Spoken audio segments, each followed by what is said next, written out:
વડિયાના ઢુંડિયા પીપળિયા ગામે વૃદ્ધ ખેડૂત દંપતીની હત્યાનો મામલો પૂર્વ નેતા વિપક્ષ પરેશ ધાનાણી પહોંચ્યા હતા ઢુંડિયા પીપળિયા। મૃતકના પરિવારજનોને સાંત્વના પાઠવતા પૂર્વ નેતા વિપક્ષ પરેશ ધાનાણી લૂંટના ઈરાદે કરપીણ હત્યા કરાઈ હોવાથી આખા પંથકમાં અરેરાટી વ્યાપી ગઈ છે। કાયદો વ્યવસ્થાની પરિસ્થિતિ કથળે અને ગુંડાઓને લૂંટારાઓને ચોરોને પોલીસનો ભય ન રહે તો સમાજે ઉજાગરો કરવો પડે છે તેવું પરેશ ધાનાણીએ જણાવ્યું હતું। ગ્રામ્ય ગામડાઓમાં રહેતા વૃદ્ધોની ચિંતાઓ હવે મહાનગરોમાં રહેતા પરિવારજનોને થઈ રહી છે તેવું પરેશ ધાનાણીએ જણાવ્યું હતું। અમરેલી જિલ્લાના ગામડામાં રહેતા વૃદ્ધોના જીવ પોલીસની નિષ્કાળજીના કારણે જીવ પર જોખમ મંડરાતું રહેશે। ભવિષ્યમાં આવી ઘટના ન ઘટે તે માટે ગુનેગારોને આકરામાં આકરી સજા કરવામાં આવે તેવું જણાવ્યું હતું। અગાઉ પણ ખાંભા લીલિયા ચિત્તરમાં ઘટનાઓ ઘટી છે।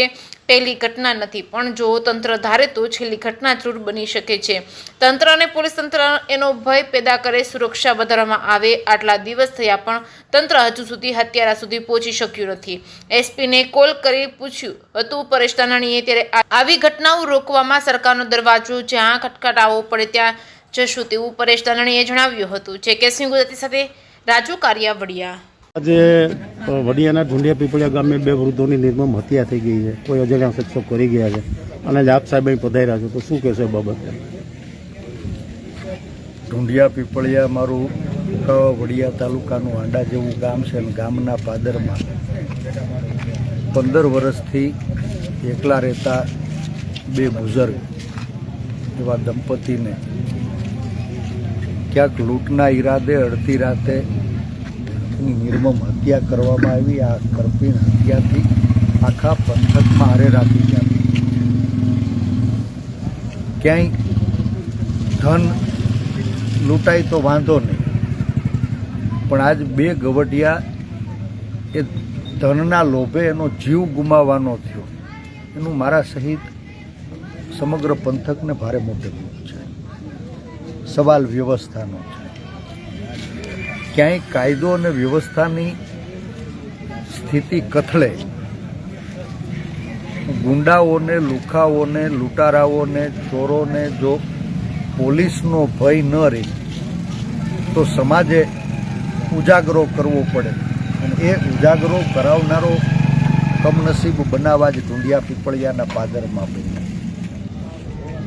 એ પરિવારને તો ક્યારેય ન પૂરાય એવી ખોટ પડી છે। પરમ કૃપાળુ પરમાત્માને પ્રાર્થના કરીએ કે બંને બુઝુર્ગો જેણે આ ઘટનામાં જીવ ગુમાવવો પડ્યો, પરમ કૃપાળુ પરમાત્મા એના ચરણોમાં સ્થાન આપે એવી પ્રાર્થના કરીએ। સૂતેલી સરકાર અને તંત્ર જાગે તો આખાય મલકમાં ગામે ગામ હવે ડેલીયુમાં ગવઢિયા વધ્યા છે। અમરેલી ખેતી પ્રધાન જિલ્લો છે। રોજગારની આશામાં વર્ષોથી ગામડાની નવી પેઢી એ ક્યાંય સુરત, અમદાવાદ, રાજકોટ અને બહાર સ્થળાંતર કરતી થઈ। બધાય ગામડામાં મોટી મોટી ડેલીઓમાં શહેરની અંદર સોરવતું ન હોય એવા ગવઢિયા એ ક્યાંય જીવના જોખમે તો પોતાના ઘરમાં નથી રહેતા ને એવી ચિંતા હવે મારા સહિત આખા મલકને સતાવી રહી છે।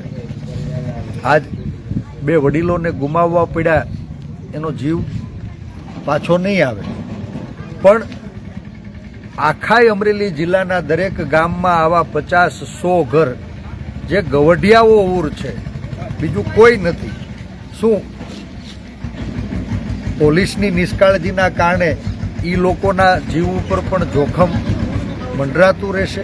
એ સવાલ હવે સામાન્ય લોકોની અંદર થઈ ગયો। આપણે સૌ સાથે મળી પ્રભુની પ્રાર્થના કરીએ આ કમનસીબ ઘટનામાં જે બે બુઝુર્ગોને ગુમાવવા પડ્યા, પ્રભુ એના ચરણોમાં સ્થાન આપે અને ભવિષ્યમાં આવી ઘટનાઓ ન ઘટે એના માટે જે કોઈ ગુનેગાર હોય એ ગુનેગારોને વહેલામાં વહેલી તકે પકડી એને આકરામાં આકરી સજા આપવામાં આવે, દાખલારૂપ સજા આપવામાં આવે। આ પહેલો બનાવ નથી, આની અગાઉ પણ અમરેલી જિલ્લામાં આવી 2-4 ઘટનાઓ એ ખાંભા હોય, ચિત્તલ હોય, લીલિયા હોય બની છે। પહેલી ઘટના નથી, પણ જો તંત્ર ધારે તો આ છેલ્લી ઘટના જરૂર બની શકે।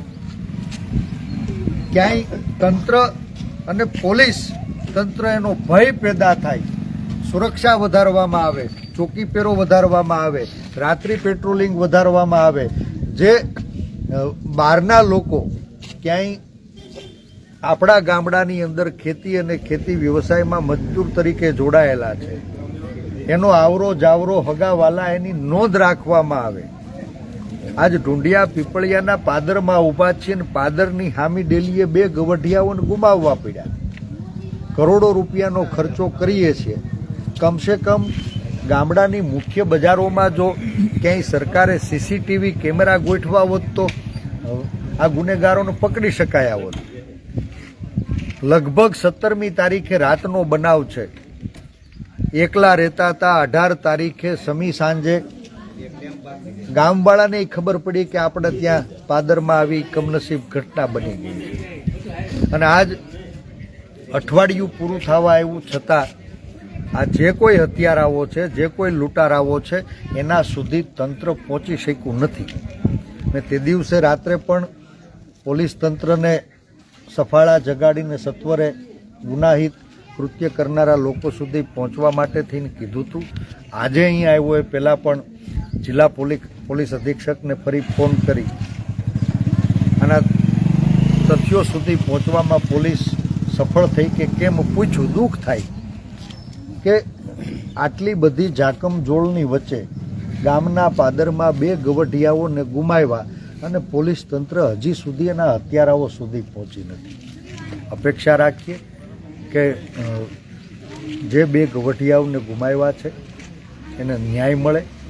ભવિષ્યમાં આવી ઘટનાઓને રોકવા માટે જે કોઈ ગુનેગારો હોય એને કડકમાં કડક સજા મળે અને એ ગુનેગારો પકડાય નહીં, એને કડકમાં કડક સજા ન મળે ત્યાં સુધી જાહેર જીવનના કાર્યકર્તા તરીકે અમારે જ્યાં પણ રજૂઆત કરવાની થતી હશે, લડાઈ લડવાની થતી હશે, સરકારનો દરવાજો ખટખટાવવાનો થતો હશે તો નિષ્ઠાપૂર્વક એ ફરજ અમે સૌ નિભાવવાના છીએ અને અપેક્ષા રાખીએ કે ભવિષ્યમાં આવી ઘટનાઓને રોકવામાં આપણને સૌને સફળતા મળે.